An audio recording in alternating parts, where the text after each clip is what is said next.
আর আল্লাহ বলে, ওরে বান্দা বান্দি,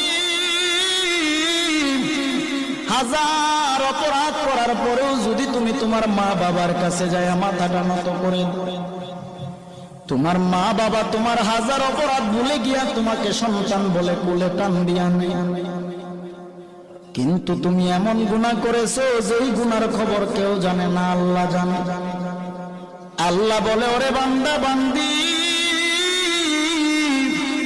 আমি আল্লাহর 100 ভাগ মায়া, 1 ভাগ মায়া আমি আল্লাহ দুনিয়ার মানুষের অন্তরে দিলাম, আর বাকি 99 ভাগ মায়া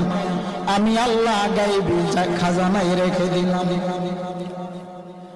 তুই তোর সবার কাছে তুই হাজার অপরাধ করার পরেও যখন তওবা করে চোখের পানি ছেড়ে আমি আল্লাহর দরবারে 1 জাররা পরিমাণ চোখের পানি ছেড়ে দাও।